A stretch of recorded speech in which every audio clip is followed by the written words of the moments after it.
Dans le gouvernement extrémiste de Benjamin Netanyahou, il y en a qui souhaitent aujourd'hui l'élargissement de cette guerre.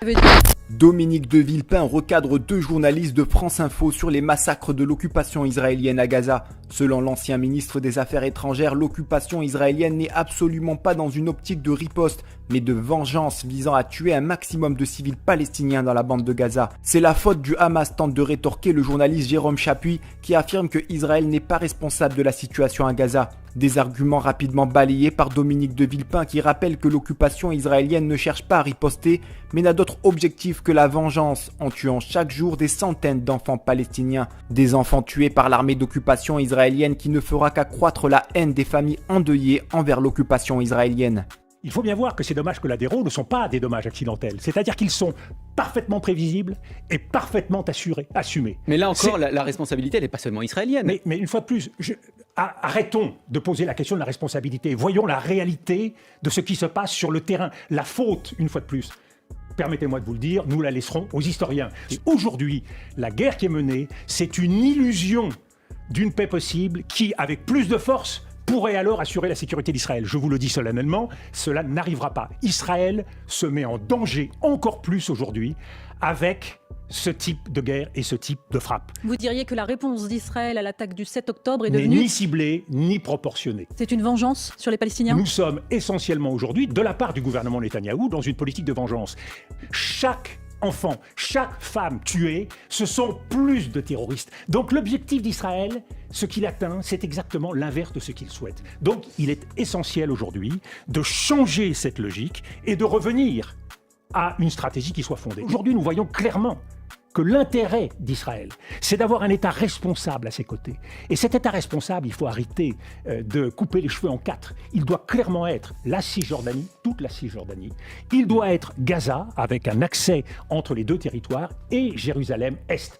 Le problème, et c'est tout le sens de la surenchère de Benjamin Netanyahou, c'est que Benjamin Netanyahou n'en veut pas, et que Benjamin Netanyahou mène une guerre pour tout faire pour que la solution politique ne vienne pas sur la table. Et c'est là où la communauté internationale, l'Europe, les États-Unis doivent dire à Benjamin Netanyahou que cette guerre n'est pas acceptable. Dominique de Villepin est catégorique. Israël ne vivra jamais en sécurité tant qu'il n'y aura pas de justice en Palestine occupée. Selon l'ancien ministre des Affaires étrangères, Benyamin Netanyahou est le principal responsable de la situation catastrophique au Moyen-Orient, tant ses objectifs est d'envahir la totalité de la Palestine. Un projet d'annexion des territoires palestiniens qui n'aura que pour avenir des guerres meurtrières à répétition. Selon Dominique de Villepin, la seule et unique solution pour Israël est de libérer les territoires en Cisjordanie occupés par des centaines de milliers de colons israéliens et retirer le blocus imposé à Gaza depuis plus de 15 ans. Sans toutes ces concessions, Israël est selon Dominique de Villepin condamné à vivre en guerre éternellement, au risque de devoir un jour totalement disparaître.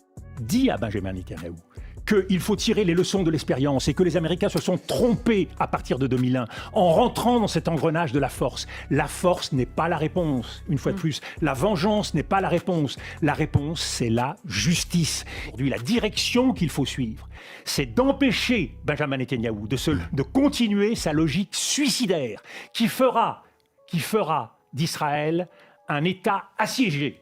Ils peuvent assiéger Gaza. Ils seront assiégés.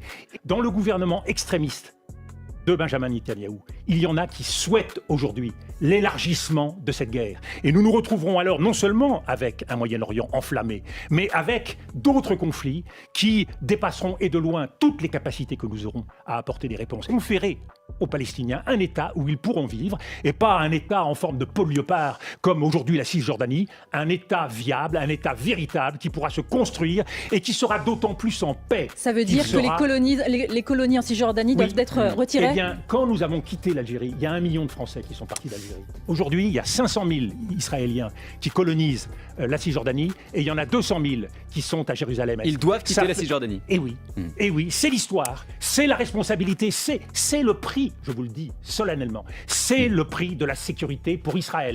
Et tous ceux qui, aujourd'hui, considèrent que ce ne sera jamais suffisant, eh bien, font la politique du pire. Merci beaucoup, Dominique de Villepin. Et vous, pensez-vous comme Dominique de Villepin que les dirigeants de l'occupation israélienne sont responsables de cette situation au Moyen-Orient? Donnez-nous votre avis en commentaire. En attendant, rejoignez-nous, soutenez l'information Break News. Information importante les amis, Break News débarque sur Twitter et Instagram. Nous comptons sur vous pour nous rejoindre et donner davantage de force à l'information Break News.